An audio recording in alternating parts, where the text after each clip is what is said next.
Hello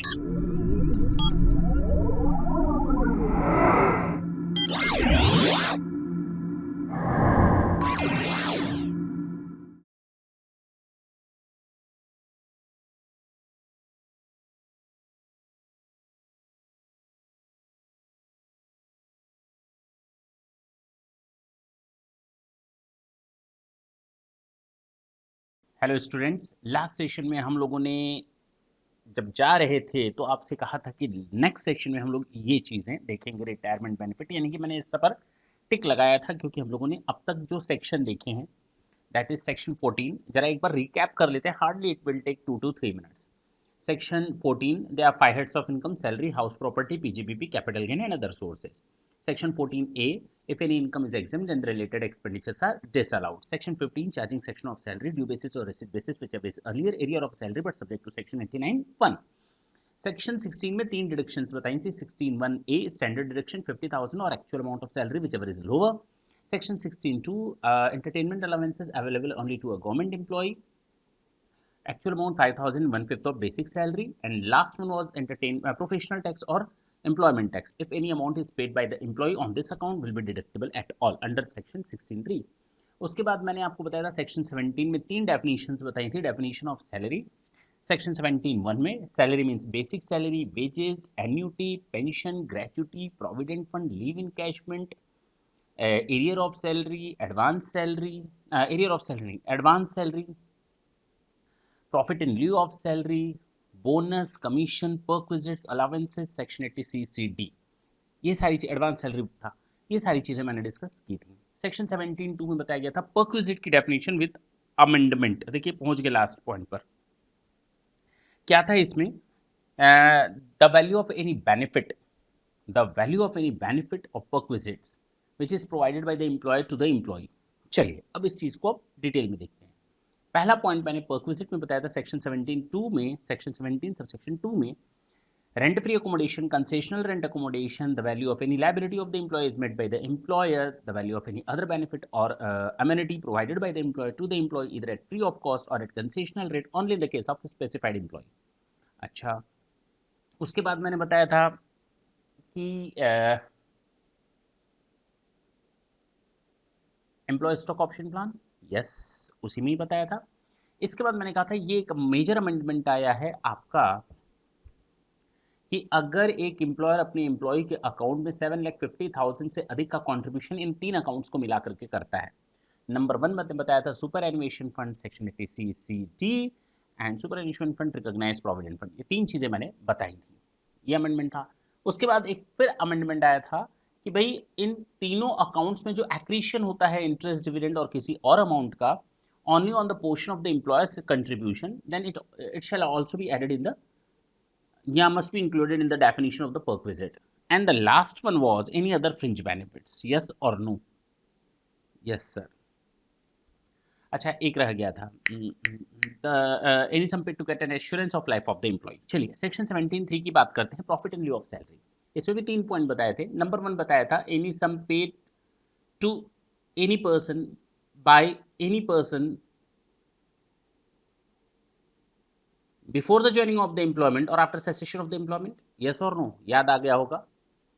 second बताया था any compensation due to और received by any employee from its present और former employer due to termination और modification of the employment. And the last one was keyman insurance policy, that's it. और मैंने कहा था आज हम लोग ये पॉइंट स्टार्ट करेंगे। क्या है ये? This is your retirement benefit. ढंग से सुनेंगे, मैंने वर्ड यूज किया रिटायरमेंट बेनिफिट।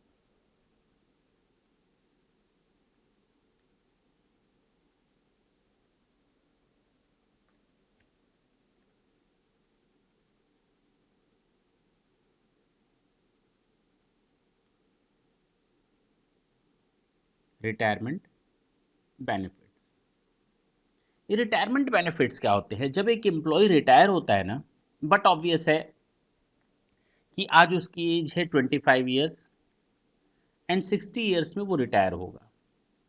ठीक, अब जब तक उसके शरीर में मेहनत करने की लगन थी उसने मेहनत की, कमाया और खर्च कर दिया। लेकिन जब वो ओल्ड एज में पहुंचा और उसके पास कोई वर्क नहीं था, अर्निंग के रिसोर्सेज नहीं थे, तो वो क्या करेगा? अरे बोलो ना, क्या करेगा? हमड़ करेगा, हमड़ करेगा, हमड़ करेगा, नहीं नहीं नहीं नहीं, हमड़ नहीं करेगा। वो ना अरेंजमेंट करेगा उस दौरान जब वो अर्न कर रहा था। And this is not the prime responsibility of the employee, this is also the responsibility of the employer. He'll make such type of arrangement so that an employee can get the benefit of a handsome amount at the time of the retirement, apart from the pension के अलावा उसको benefits मिलें। Sir इसमें कौन कौन से benefits आएंगे? इसमें आपके आएंगे सैलरी, एक मिनट पहले मैं अपना काम कर लूँ जी। इसमें कौन कौन से बेनिफिट्स आएंगे? इसमें आएंगी gratuity, provident fund, leave encashment. Retirement benefits में provident fund, gratuity, leave encashment, ये मेन बेनिफिट्स आते हैं। और पेंशन तो आता ही आता है, कम्यूटेड पेंशन भी जानेंगे। Is it clear? सर नहीं समझ में आया। अरे ग्रेच्युटी देख लेते हैं, उसके बाद लिव इनकैशमेंट देखेंगे, उसके बाद कम्यूटेड पेंशन देखेंगे। हाँ ये सब क्या हैं? सर ये रिटायरमेंट बेनिफिट्स हैं। हमें कैसे पता चलेगा? ओके, होता क्या है, एक एम्प्लॉयर अपने एम्प्लॉय के लिए कुछ ना कुछ पैसा जोड़ कर रखता है।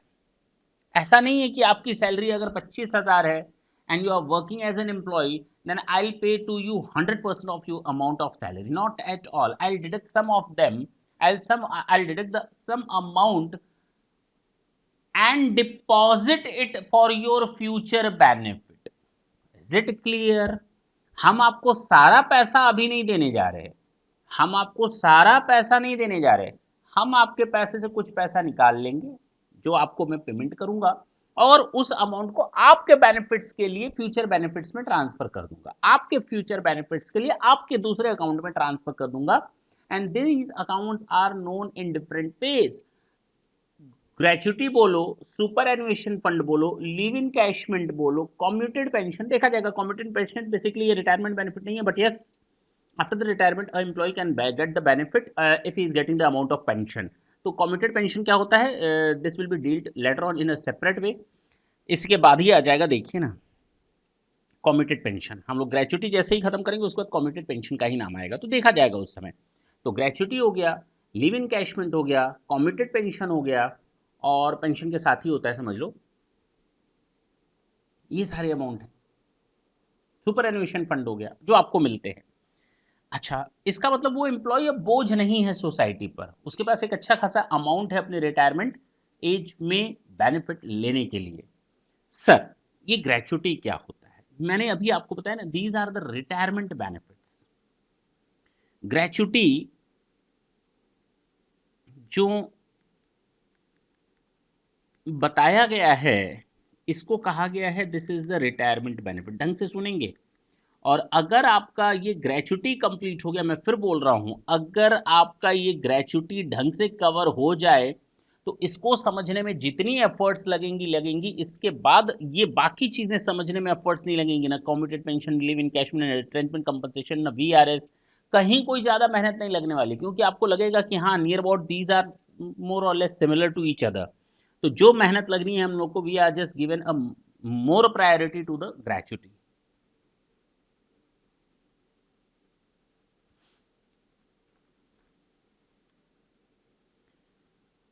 सेक्शन 10(10) जैसा कि आपको पहले से मालूम है कि ये आपका एग्जेम्प्ट होता है। जो सेक्शन 10 होता है ना, उसमें जो चीजें बताई जाती है वो एग्जेम्प्ट कैटेगरी की होती हैं। याद आ गया सर, हमको आपने बताया था। एग्जेम्प्ट का मतलब होता है incomes which do not form part of total income. एक एम्प्लॉय है, ये उसने काम की, कई सालों तक उसने काम किए, कई साल उसने काम किए। अब हर साल से कुछ पैसा निकाल करके, उसके एक फंड में डिपॉजिट करते चले गए। 2 मिनट के लिए मान लेते हैं रिटायरमेंट बेनिफिट जनरेट कर रहे हैं, और एक ह्यूज अमाउंट उसको रिटायरमेंट के समय दे दिया जा रहा है, एक amount, single amount, and this will be a huge amount. Yes, 10 lakh, 20 lakh, 25 lakh, 50 lakh होगा। अच्छा, अगर ये पैसा उसको धीरे धीरे कई सालों में दिया गया होता तो शायद हर साल उसका लोअर स्लैब होता। स्लैब मतलब जहां पर टैक्स रेट कम होता है। 10 लाख के अंदर है तो कम रेट लगेगा, 10 लाख के ऊपर है तो मैक्सिमम रेट लगता है 30%। अच्छा अच्छा, हाँ सर, बात तो सही है। अब अचानक उसको 40 लाख मिल गया, टैक्स किस पर लगेगा सर? 40 lakhs पर। नाइंसाफी नहीं है सर, कैसे? अगर यही पैसा वो धीरे धीरे धीरे धीरे हर साल में पाता during the age of working, तो शायद उसको या तो कम टैक्स लगता, बहुत कम रेट पर लगता। अब 40 लाख अचानक है, रिटायर भी हो रहा है, without any hope to do work more, उसके ऊपर टैक्स लगा दो। एक तो उसका काम छीन रहा है और उसके ऊपर आप उसकी इनकम पर टैक्स लगा रहे हो। सर ये तो जरा सरासर नाइंसाफी है उसके साथ। बस इसी नाइंसाफी को दूर करने के लिए सेक्शन 1010 लाया गया। बेसिकली अलग अलग तरह से बेनिफिट्स दिए गए इन लोगों को। तो सर ये जो एम्प्लॉयज होते हैं ना, जिनको ग्रेचुटी मिलता है या जिसको हम कहते हैं ये रिटायरमेंट बेनिफिट है, और रिटायरमेंट बेनिफिट के नाम पे हम उनको क्या दे रहे हैं? ग्रेचुटी दे रहे हैं। तो हम एम्प्लॉयज को दो पार्ट में तोड़ेंगे।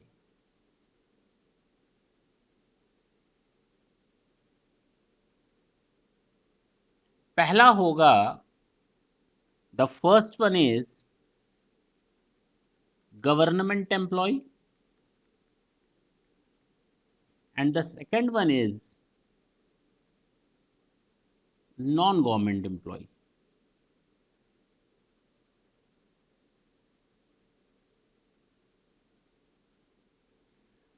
जो गवर्नमेंट एम्प्लॉय होगा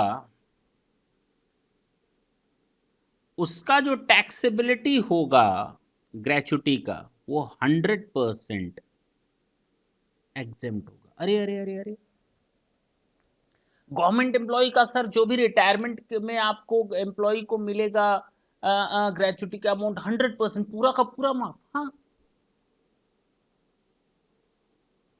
कुछ भी टैक्स नहीं लगने वाला।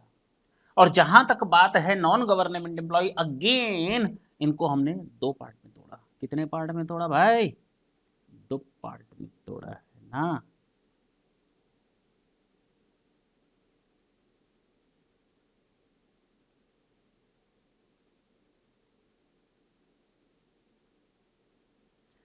फर्स्ट पार्ट को हम कहेंगे, ढंग से सुनेंगे, covered under the gratuity act.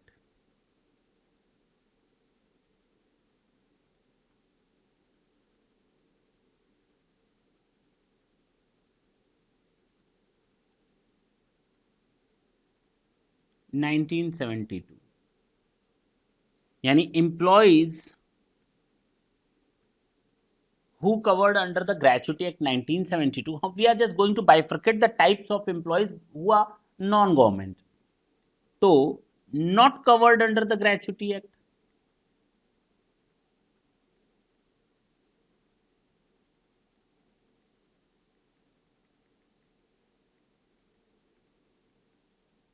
Okay, got it. सबसे पहले मैंने क्या कहा, एम्प्लॉय को हम दो पार्ट में बाइफरकेट करेंगे, government employee and non government employ. Government employee को मिलने वाला 100% माफ होता है, जब नॉन गवर्नमेंट एम्प्लॉय को हम लोग दो पार्ट में बांट करके चलेंगे। The first one is covered under the gratuity act and not covered under the gratuity act. जो covered under the gratuity act है उसके लिए कहानी सुनेंगे आप। सर कहानी पे कहानी, कितनी कहानियां सुनाएंगे आप?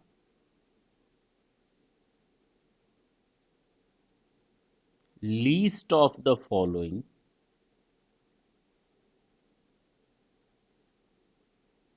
is exempt.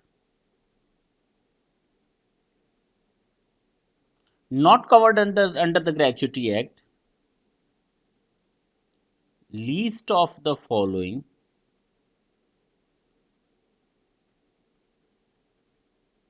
Is exempt. Sir दोनों में, हाँ। जो इन तीनों में कम होगा ना, तीनों में सर, दोनों में 3 होंगे, हाँ। जो इन तीनों में कम होगा वो माफ होगा।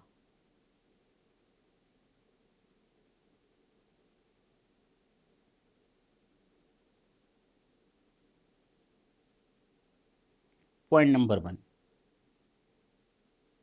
Actual amount. Okay, maximum limit rupees 20 lakh।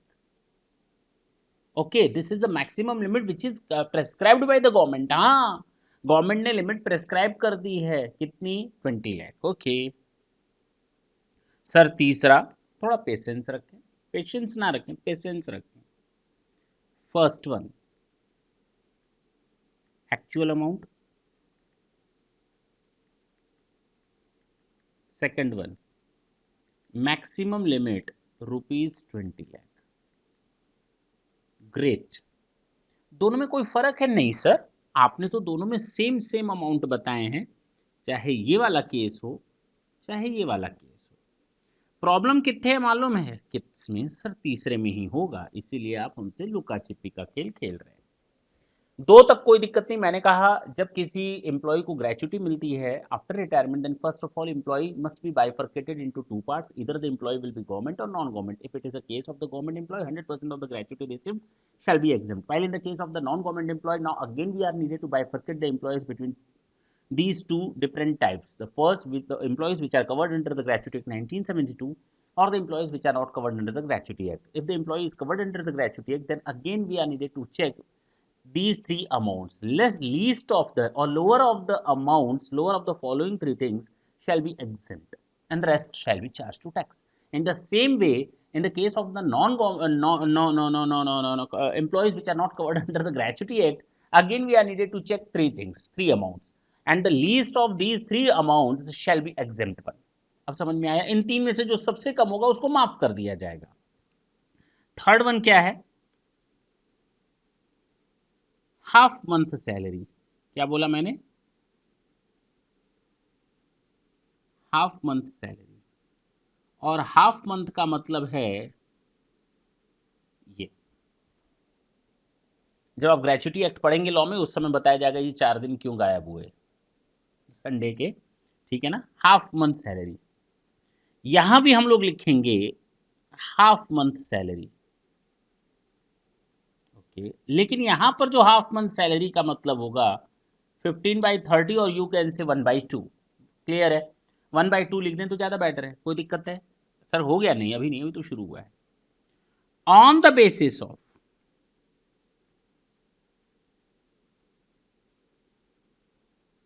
Last drawn salary.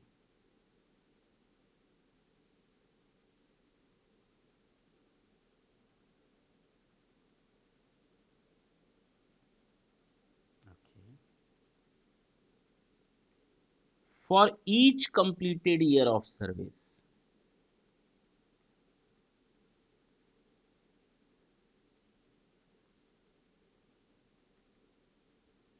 और पार्ट देयर ऑफ। सर बिल्कुल पल्ले नहीं पड़ा।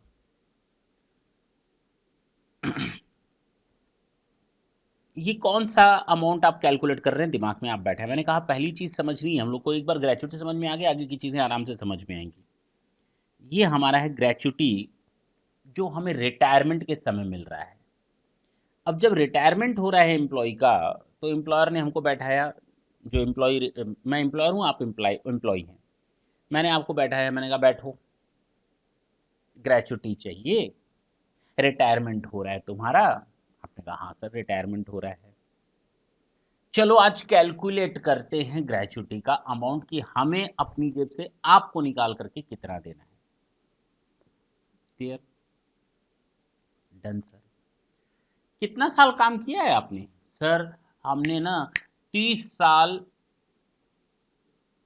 8 महीने काम किए हैं। अच्छा, चलो मोटा मोटी, मोटा मोटी हम 31 साल मान लेते हैं। कितने? 31 ईयर्स मान लें। क्योंकि यहाँ लिखा है पार्ट देयर ऑफ, तो पार्ट को फुल ईयर मान लो। 6 मंथ से एक्सीड होगा तो उसको हम फुल ईयर मान लेंगे। तो 30 साल 8 महीना आपने काम किया हमारे यहाँ, तो चलो भाई 30 साल 8 महीना काम किया आपने, चलो भाई 31 साल मान लेते हैं ना, दिक्कत क्या है? हाँ सर मान लीजिए, क्योंकि यहाँ मैंने लिख दिया पार्ट देयर ऑफ, मानना पड़ेगा पार्ट देयर ऑफ। अच्छा अच्छा, 30 साल 8 महीना काम किया हमने, 31 साल मान लिया, तो हर एक साल के बदले मैं, बदला नहीं, अच्छा, हर एक साल के बदले में मैं आपको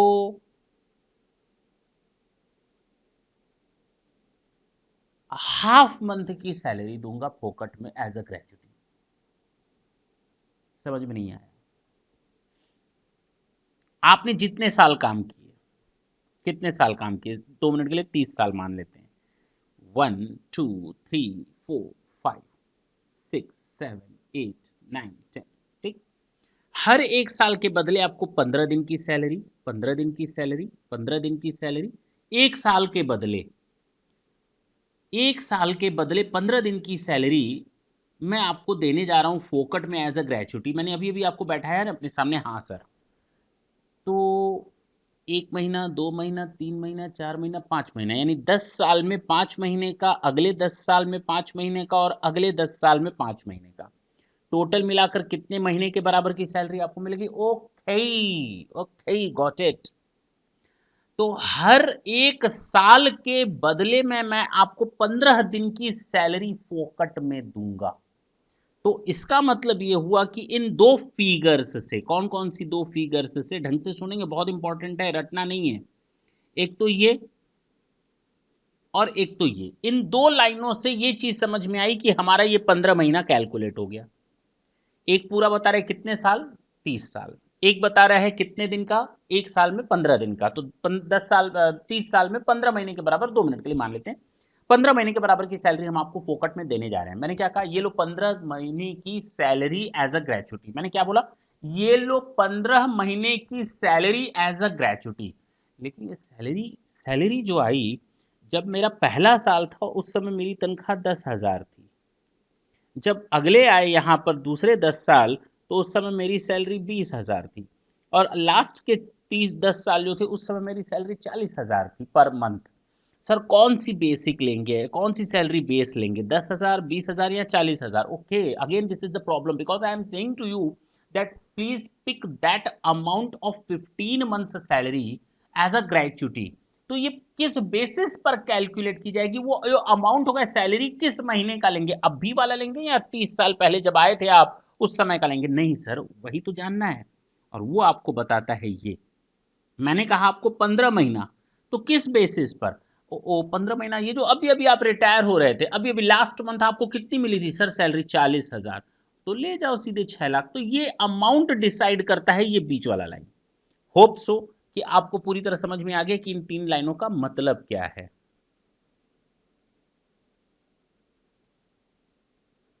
समझ में आया? हाँ सर।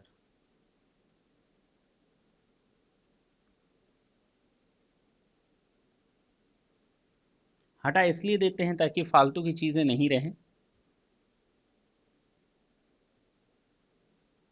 सामने जितनी फालतू की चीजें रहेंगी उतना टेंशन रहता है ना। ये है आपका।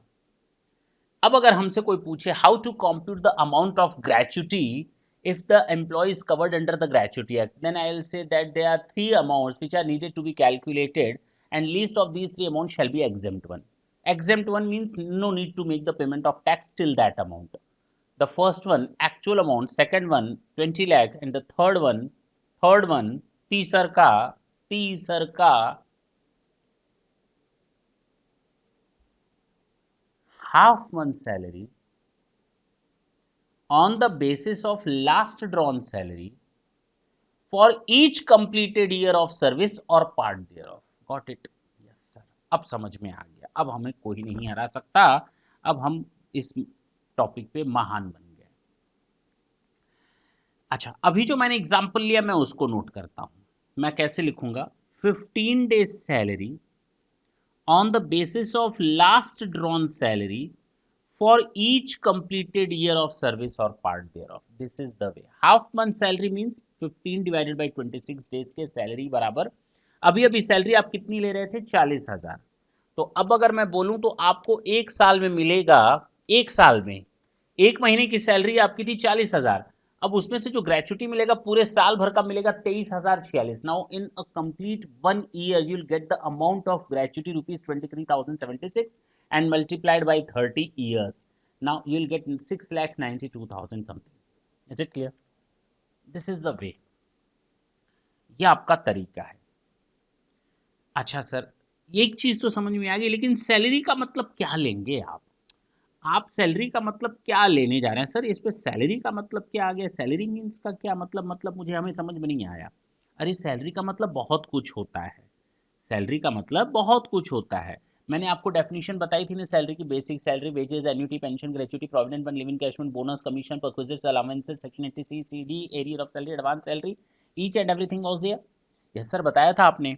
तो उसमें से क्या क्या सैलरी मीन्स व्हाट, क्या क्या चीजें शामिल करेंगे? तो यहां पर सैलरी को डिफाइन किया है, here salary means basic salary plus DA, that's it, this is the definition. DA का मतलब डियरनेस अलाउंसेस। सर समझ में आ गया, यानी कि जो बाकी चीजें दी रहेंगी वो हम नहीं लेंगे ना, बिल्कुल नहीं लेंगे। आप क्या लेंगे? Basic salary plus DA, basic salary plus DA. DA मतलब महंगाई भत्ता, डीए मतलब डियरनेस अलाउंसेस, यानी महंगाई भत्ता। बस इन दो चीज़ों को पिक करके आप सैलरी का कैलकुलेशन करेंगे। आप ना तो कोई मेडिकल अलावेंसेस को पिक करेंगे, ना एचआरए को पिक करेंगे, ना सर्वेंट अलावेंसेस को पिक करेंगे, ना रेंट फ्री अकोमोडेशन परक्विजिट्स को पिक करेंगे, nothing else. Only two amount shall be considered here for the purpose of computing the amount of salary. मैंने आपको कहा बैठो, आज हम आपके साथ सैलरी का डिस्कशन करते हैं, आपको कितना सैलरी का कितना ग्रेचुटी मिलना चाहिए। आप बैठ गए, अब मैं देख रहा हूँ आपका सैलरी, तो सैलरी की एक लंबी खासी लिस्ट है, सैलरी, बोनस, कमीशन, ग्रेचुटी, फलाना ढिमाका, ये वो 50 चीजें दी जाती हैं आपको। अब at the time of the gratuity मैं उसमें से केवल दो चीजें पिक करूंगा, कौन कौन सी? Salary plus DA, basic salary plus DA, that's it, nothing else. Got it? इधर आते हैं, not covered under the gratuity act. यहां पर भी हाफ मंथ सैलरी है, but instead of taking 15 divided by 26 will consider only 50 by 30, means a normal situation which you know. यहां पर किया गया था on the basis of last drawn salary, लेकिन यहां पर on the basis of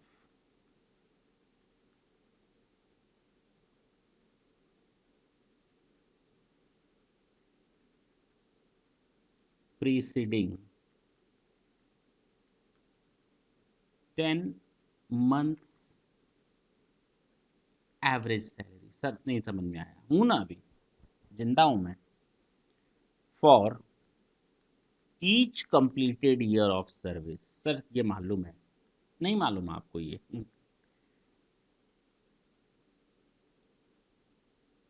for each completed years of services. Sir part thereof और part thereof, मैंने इसको लिखा और मैंने इसको स्ट्राइक कर दिया, यानी ये चीज कवर नहीं होगी। ओके, केवल कंप्लीटेड ईयर ऑफ सर्विस। आपने कहा हमने काम किया है 30 साल 8 महीना, 30 साल 10 महीना, 30 साल 11 महीने, 30 years and 11 months. You are saying that you have served to me 30 years and 11 months, but for the purpose of computation of your gratuity at the time of retirement, I will consider only 30 years and not the 11 months, because it is of no use to consider the part thereof. Got it? Yes sir. इसमें अब कोई दिक्कत है? No. यानी आप part there of तो शामिल नहीं करेंगे, and not to include part of the year. ये अब याद रहेगा जी, हम यहीं तक देखेंगे। अच्छा सर एक बात बताइए, आपने अभी जो एग्जाम्पल लिया था उसकी बात करते हैं। आपने कहा था हाफ मंथ सैलरी, तो हाफ मंथ का मतलब ये normal, on the basis of last 10 months average salary.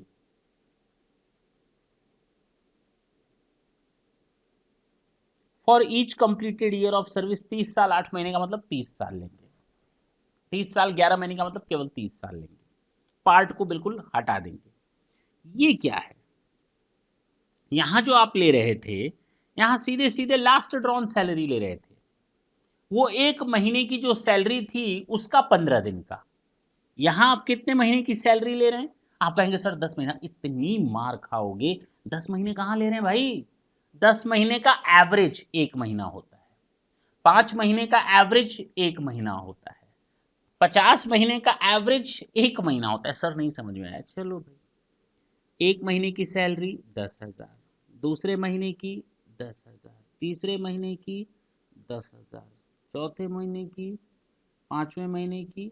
अब मैंने कहा लास्ट मंथ सैलरी कितनी थी आपकी, तो आप कहेंगे 10,000, और मैं कहूंगा लास्ट 5 मंथ्स की एवरेज सैलरी कितनी थी, तो आप कहेंगे 10,000 इंटू 5 डिवाइडेड बाई 5 मंथ्स, 10,000। तो ये भी तो एक महीने के बराबर की सैलरी है, ये भी एक महीने की। तो यहां पर जो हम लोग कंसीडर कर रहे थे पिछले वाले में कवर्ड में, वो ये कंसीडर कर रहे थे, अब जो कवर कर रहे हैं वो ये कंसीडर कर रहे हैं, बात वही है। हाँ, हो सकता है बीच में हमारा पहले महीने में जो सैलरी था वो 8,000 हो, दूसरे महीने में 8,000 हो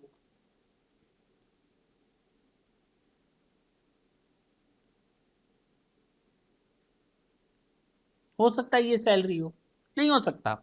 हाँ सर, हो सकता है। तो आपका एवरेज सैलरी कितना हो जाएगा? 8,800। तो अब ये एवरेज सैलरी अब आपका आ गया, ये है तो एक ही महीने का ना, 5 महीने का नहीं हो गया, ये है एक महीने का। तो अंतर समझे। तो अब हम लोग किसको कंसिडर कर रहे हैं? एवरेज सैलरी को कंसिडर कर रहे हैं। अब समझ में आया? हाँ सर।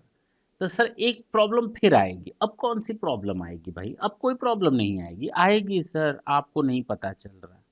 वो जो यहाँ पर आपने बताया था ना एवरेज सैलरी, सैलरी का डेफिनेशन, यहाँ पर भी तो होगा, यहाँ पर भी तो ये सैलरी वर्ड लिखा है, यहाँ पर अगर सैलरी वर्ड लिखा था तो उसका डेफिनेशन आपने यहाँ पर दे दिया था ये। और इस सैलरी का मतलब आप इसके बारे में नहीं बताएंगे, हम वही वाला मान लें क्या जो उधर लिया है ना? हर जगह सैलरी का मतलब अलग है, अगर यहाँ पर डेफिनेशन अलग है तो अलग चीज़। क्या सर क्या होगा? अब हमें तो ये दिक्कत हो रही है। तो salary here means basic salary plus DA if. Sir ये उफ क्या होता है? मैंने उफ नहीं बोला, मैंने इफ बोला। प्लस परसेंटेज, बस सर ये परसेंटेज परसेंटेज क्या है? ये परसेंटेज परसेंटेज, और ये इफ उफ क्या है? ये इफ उफ बता देते हैं। मैंने पहले ही कहा कि सारा टाइम हम लोग का ग्रेचुटी में ही जाना है। Once it clear, rest of the session will become easier to you. कोई दिक्कत नहीं आएगी उसमें, इसको जल्दी से नोट कर लें तो हम आगे बढ़ें। अच्छा, नोट क्या करेंगे? देखिए ना, ग्रेचुटी यहीं पर बताया गया। ये सबसे पहले हम लोग देखते हैं gratuity government employee and employees of local exempt कर दो, अगर कवर्ड में है और नॉट कवर्ड में है। अगर कवर्ड में है तो actual amount half month salary on the basis of last on salary for each completed year of serve part thereof in excess of 6 month बताया था। Maximum rupees 20 lakh salary means basic salary plus DA. Other employees में least of the following shall be exempt, actual amount ठीक है, half month 15/30 salary on the basis last 10 months average salary for each completed of service for part thereof maximum rupees 20 lakh. This is not 10 lakh, this is your 20 lakh. ये आप ठीक कर लेंगे। Salary means basic plus DA plus, that's it. ये आपका complete हो गया। Time अभी पूरा लेगा ये, I am not going to tell you that this is okay, this is complete. अभी पूरा टाइम लेगा ग्रेचुटी, हैव सम पेशेंस। ये कंप्लीट हो गया, ये यहाँ पर कंप्लीट हो गया। कॉम्पिटेड में कम्युनिटी पेंशन दिख रहा है तो इसका मतलब नहीं, कम्युनिटेड पेंशन स्टार्ट कर देंगे। Again we are just going to see something new in that. Okay, अभी बाकी है, हाँ अभी तो वो टाइम बहुत बाकी है इसमें।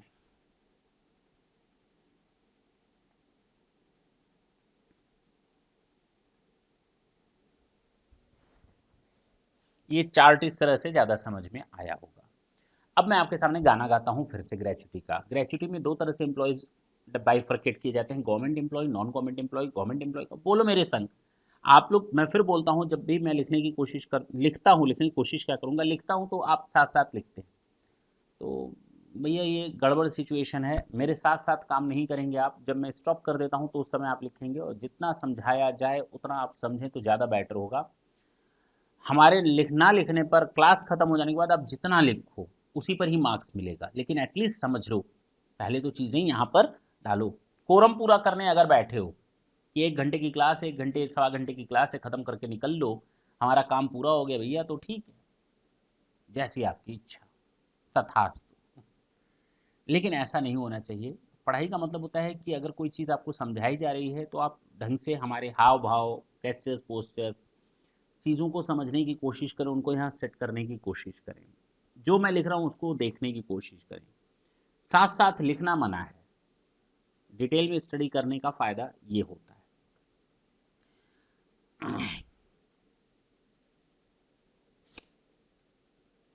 अब मैं फिर आपके सामने रिपीट करता हूँ। ग्रेच्युटी में दो तरह से एम्प्लॉयज़ बांटे जाते हैं, government employ, non government employ. Government employ का 100% एग्जाम होता है। नॉन गवर्नमेंट के एम्प्लॉय में दो तरह के एम्प्लॉय होते हैं, covered under the gratuity act, not covered under the gratuity act. Covered under the gratuity act में तीन में से जो सबसे कम अमाउंट होगा वो एग्जाम होगा। Actual amount 20 lakhs and half on salary 15 divided by 26 days salary on the basis of last on salary for each completed year of service और part year of salary. Here means basic salary plus DA, that's it. Not covered under the gratuity act में तीन चीजें आएंगी, actual amount 20 lakhs and half month salary 15 divided by 30 days on the basis of last 10 months average salary, last 10 months average salary for each completed year of service or part thereof is not there. Salary here means basic salary plus DA if plus percentage. Now we are just going to check what is the means of DA if and percentage. ये नई चीज अब सीखें।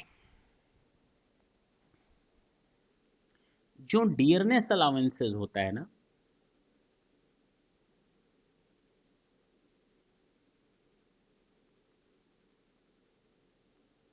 जिसको हम लोग कहते हैं महंगाई भत्ता, हिंदी भी लिख दे रहे हैं भत्ता। अच्छा, ये महंगाई भत्ता मैंने कहा दो तरह से देख सकते हैं। सर कौन कौन से तरीकों से?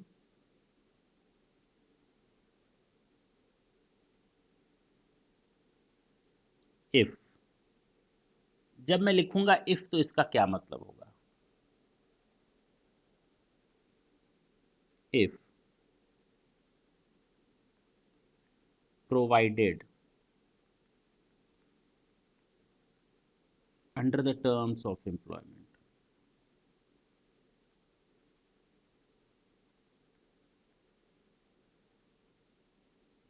or you can say if provided or to be considered for retirement benefits.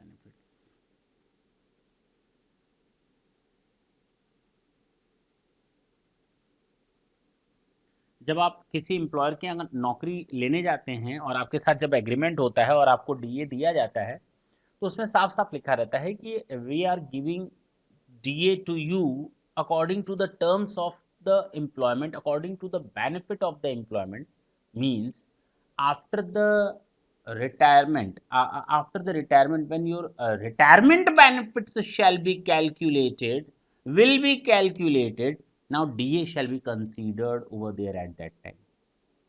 इसका मतलब ये होता है, या ये कह सकते हैं ये आपके एम्प्लॉयमेंट के तहत है।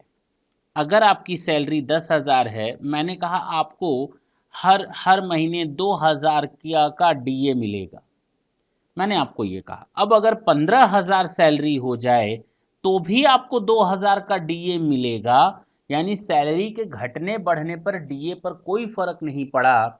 इसका मतलब ये सैलरी के साथ जुड़ा हुआ नहीं है, this is apart from the salary. this is given you along with the salary, but this is not the inclusive part of the salary. Inclusive part means salary बढ़ी तो ये नहीं बढ़ रहा, तो ये रिटायरमेंट बेनिफिट्स में कवर नहीं हुआ। नॉर्मल मैं बात बता रहा हूँ, आप लोगों के जो आके प्रैक्टिकल प्रॉब्लम्स हैं उसमें बहुत ज़्यादा कन्फ्यूजन आता है, तो वो अभी से ही खत्म कर देते हैं। लेकिन अगर मैं कहूँ आपको 20% डीए मिलेगा, कितना? तो जब आपकी सैलरी 10,000 है तो आपको डीए 2,000 मिल रहा है। मान लेते हैं फ्यूचर में आपकी सैलरी 15,000 होती है, तो आपका डीए तो 20% बेस्ड ऑन द सैलरी है। इसका मतलब आपका सैलरी बढ़ने और घटने पर डीए भी घटेगा बढ़ेगा।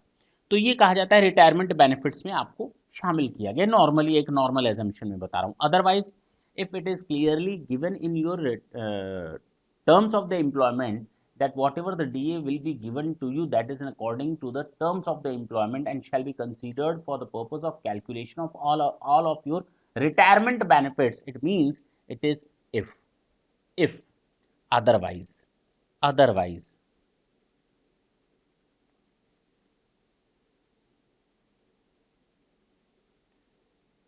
अगर केवल नॉर्मल डीए हो, डीए कुछ ना लिखा हो, कुछ भी ना लिखा हो, only DA, it means all types of.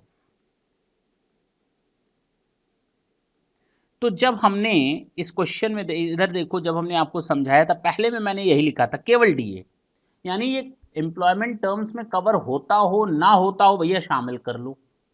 यहां मैंने केवल लिखा डीए सेकंड में, इसका मतलब it shall be covered over here only if the DA is the part of your employment conditions, terms and conditions. That's it. जब आपको पहले से ही मालूम था कि at the time of the calculation of this gratuity DA shall be part of this, तो ये अगर इस तरह से बताया गया था at the time of the employment तो वो शामिल किया जाएगा, अदरवाइज नहीं। जबकि इस केस में हम लोग डीए को हमेशा शामिल करेंगे फर्स्ट केस में, चाहे वो किसी भी तरह का हो। Is it clear? Percentage, again a new problem. ये परसेंटेज क्या है? मैंने जो परसेंटेज लिखा है ना, उसका मतलब क्या होता है? Percentage of commission on the basis of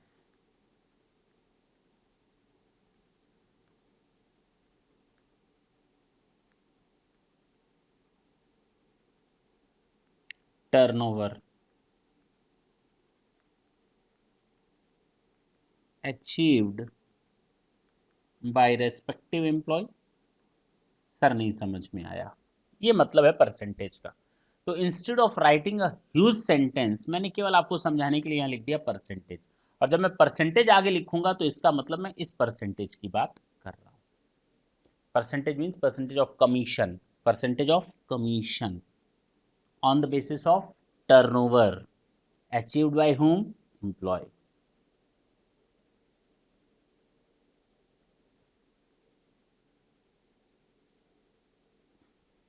Example 1, Mr. X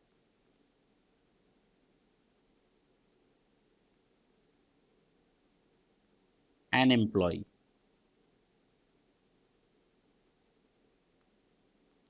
gets commission of rupees 5,000 per month. Now he is getting retired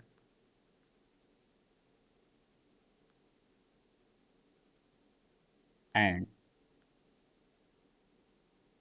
employee is not covered under the Gratuity Act.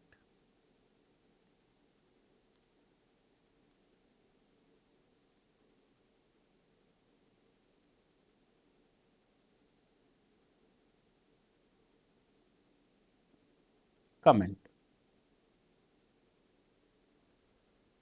अब इसका आंसर आप क्या देंगे? सर बहुत आसान, मुझे मालूम है आप लोग दे लेंगे। सर शामिल नहीं करेंगे। This commission is not in terms of percentage. So, not to be included while computing the amount of salary. इसको नोट मत करें, वो आपकी इच्छा है, otherwise that is okay. This was your first question.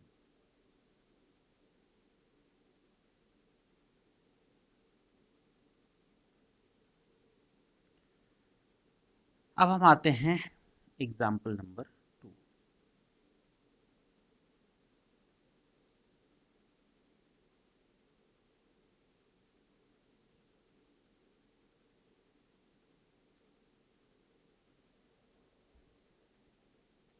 Mr. X, an employee, gets commission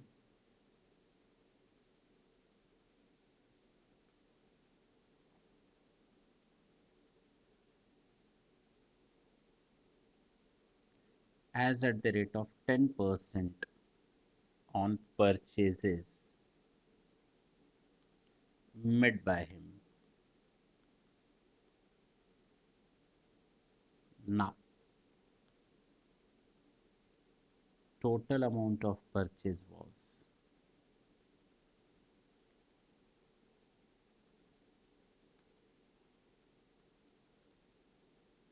1 crore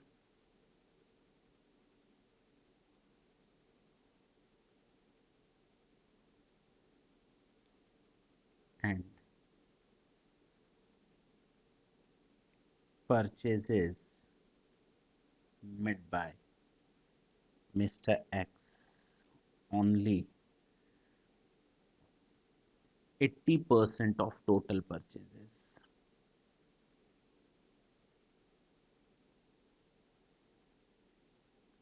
Now, he is getting retired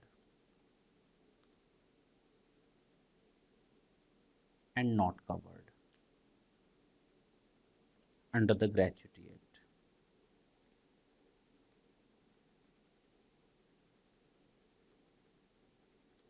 Comment. अब बताओ मेरा जवाब क्या होगा. अब उसको जो परसेंटेज मिल रहा है ना कमीशन का, कमीशन जो मिल रहा है वो परसेंटेज बेसिस पर मिल रहा है, जबकि पहले वाले क्वेश्चन में किस बेसिस पर था सर, वो रुपीस में था, तो उसको शामिल नहीं करेंगे. हमें कहा गया किस पर शामिल करना है, जब वो परसेंटेज बेसिस पर हो, और वो भी उस वैल्यू पर. किस पर मिलेगा सर, 80 लाख पर मिलेगा या 1 करोड़ पर मिलेगा, क्योंकि पूरे फर्म की जो परचेज थी वो तो 1 करोड़ थी, लेकिन उसने कितने की सपोर्ट की परचेज करवाने में, 80 लाख का. तो 80 लाख का 10% होता है 8 लाख. क्या हम इसको ग्रेचुटी में यहाँ कंसीडर करेंगे ग्रेचुटी कैलकुलेट करते समय, हाँ या ना सर? हाँ. ठेंगा नहीं करेंगे. क्यों नहीं करेंगे? ओ, फिर से प्रॉब्लम ना भैया. मैंने ये भी तो एक बात बताई थी, टर्नओवर. परचेज कहाँ लिखा था, सेल लिखा था. Answer, this commission is not to be included even in terms of percentage, but not given on turnover. So, not to include. समझ में आया? हाँ सर. अब आते हैं सर, और भी है. बिल्कुल है.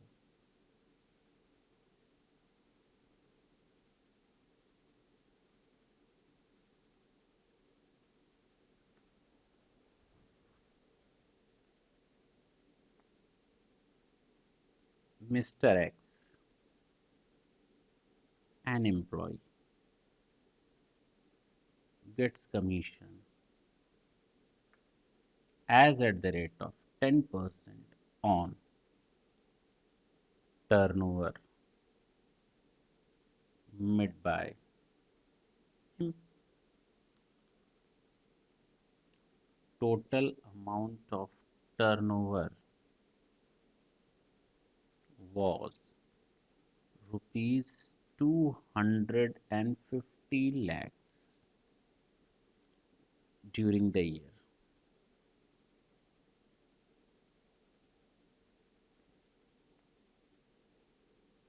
कमेंट। सर इसको भी शामिल नहीं करेंगे, नहीं करेंगे। अरे टर्नओवर पर है, परसेंटेज पर है, क्या दिक्कत है। सर हमें ना ये टर्नओवर पूरे फर्म की दी हुई है, आपने ना लिखवाया था कि टर्नओवर अचीव्ड बाय एम्प्लॉय, ये गड़बड़ हो गया। आप हमें जब तक इस क्वेश्चन में ये नहीं बताएंगे कि उसने कितनी टर्नओवर अचीव की है, turnover achieved by employee is rupees 1 crore. Comment. अब आप शामिल कर लेंगे, अब आप सारी कंडीशंस फुलफिल कर रहे हैं, हमारा पर्पस ये था, टू बी इंक्लूडेड। चलिए अब समझ में आया ये परसेंटेज कितना छोटी चीज थी लेकिन कितना टाइम ले लिया। होप सो यहां तक कोई दिक्कत नहीं है। अब अगर मैं आपको फिर एक बार रिकैप करवा दूं ग्रेचुटी के बारे में।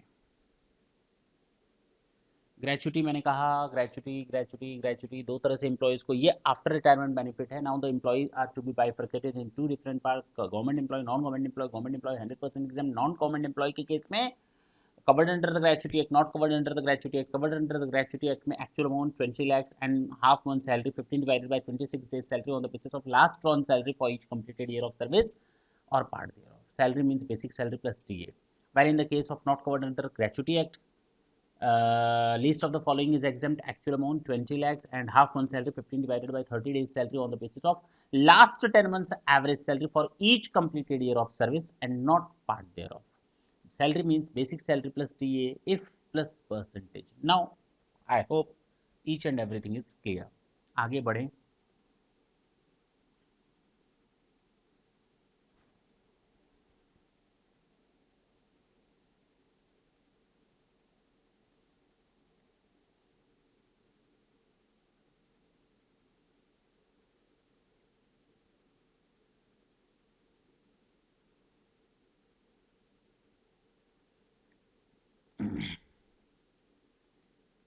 Tutorial 1।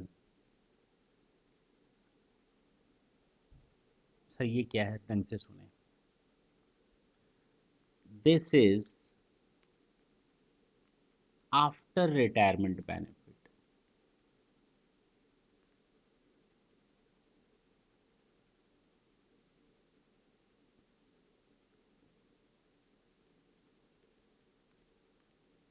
means if an employee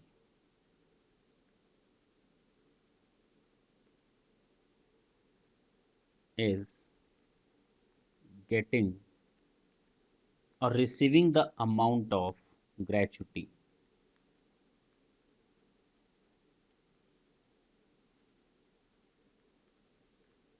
during its tenure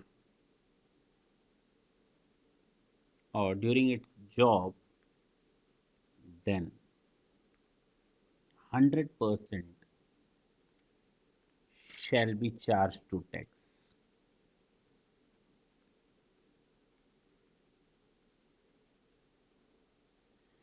irrespective of fact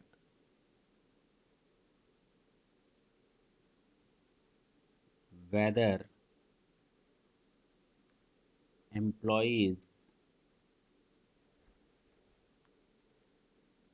government और नॉन गवर्नमेंट। ओके सर ये तो बहुत बड़ी चीज हो गई। अरे मैंने पहले ही कहा था आपको, ये हमारे रिटायरमेंट बेनिफिट्स हैं। अगर आप जॉब करते करते ये बेनिफिट लोगे तो आपको कोई बेनिफिट नहीं मिलने वाला। If you are just receiving the amount of gratuity during your tenure of service, you will not get the exemption under section 10। चलिए होप सो ये चीज़ आपको अच्छी तरह समझ में आई होगी। This was your tutorial number 1। Now tutorial number 2।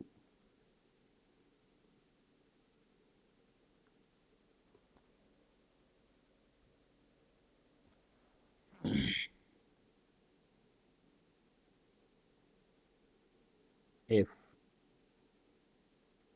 employees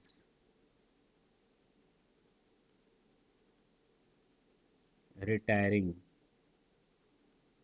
from more than one employer, then the maximum limit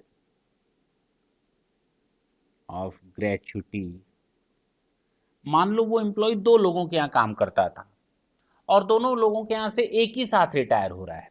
अब ऐसा तो नहीं है एक एम्प्लॉयर के यहाँ उसकी एज 60 साल है तो दूसरे के यहाँ भी 50 साल चल रही होगी, नहीं भैया, दोनों जगह एक होगी।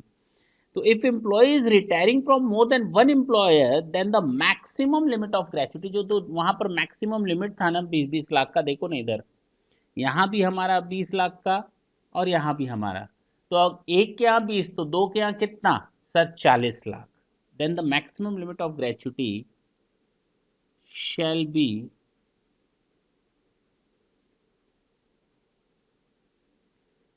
restricted to rupees कितना 40 लाख, नहीं सर, नहीं नहीं नहीं नहीं बाबा नहीं, 20 लाख ही रहेगा। ऐसा नहीं है कि आप 3 लोगों के यहाँ से रिटायर करो तो 60 लाख की लिमिट हो जाएगी। This is your whole life benefit of rupees 20 lakh. Okay okay got it. The last and the most important now.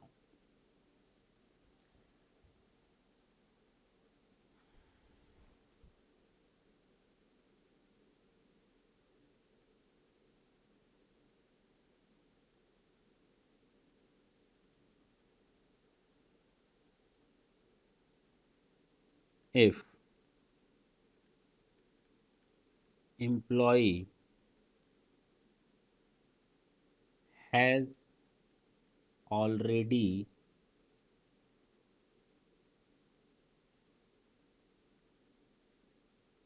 availed the benefit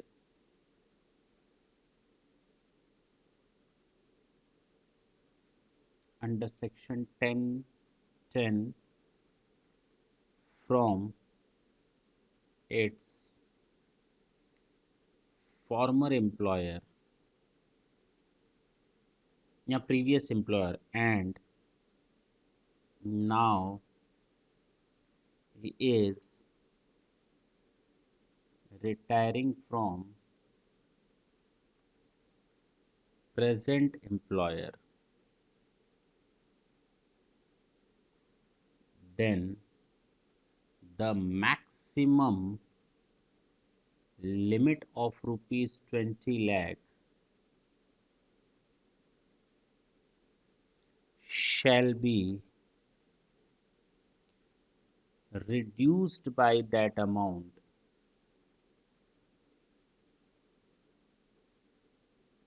which he has already got exempted at the time of retirement from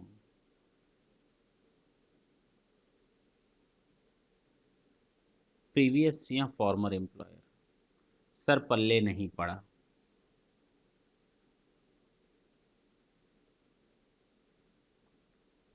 चलिए भाई, ये आपका यहाँ से लेकर पूरा एक है।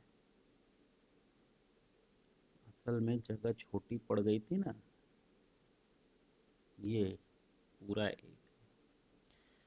तो ये क्या कह रहा है भाई, मैं मान लेता हूं आप किसी एक एम्प्लॉयर के यहाँ काम कर चुके हैं 10 साल पहले, उसके यहाँ से रिटायरमेंट ले लिया, आप किनारे हो गए वहां पे। तो ऐसा नहीं अभी आपकी एज बची हुई है काम करने की, आपने वहाँ से रिटायरमेंट ले लिया, आपने वहाँ से एग्जेम्पशन ले लिया था 8 लाख रुपए का, कितने का एग्जेम्पशन ले लिया था 8 लाख का, ये प्रीवियस एम्प्लॉयर के यहाँ से। अब आज 10-12 साल दूसरे 10-12 साल काम करने के बाद किसी दूसरे एम्प्लॉयर के यहाँ से आप रिटायरमेंट ले रहे हैं और फिर आपको ग्रेचुटी मिल रही है, तो इसका मतलब अब जो मैक्सिमम लिमिट होगी वो 20 लाख नहीं होगी। मैंने अभी ट्यूटोरियल नंबर 2 में बताया कि टोटल लिमिट लाइफ टाइम की 20 लाख है। इसका मतलब अब जब आपको बेनिफिट मिलेगा दूसरे एम्प्लॉयर के यहाँ से तो मैक्सिमम लिमिट आपकी 12 लाख हो जाएगी। अब 20 लाख नहीं लिखेंगे, 12 लाख लिखेंगे, क्योंकि 8 लाख का बेनिफिट आप ऑलरेडी अवेल कर चुके हैं। तो this is whole life benefit, this is the maximum limit during the life of an employee, and these 3 tutorials are the most important at the time of solving your questions. अब जाकर आपका gratuity complete हुआ, अब जाकर के आपका gratuity complete हुआ। जल्दी से नोट करें।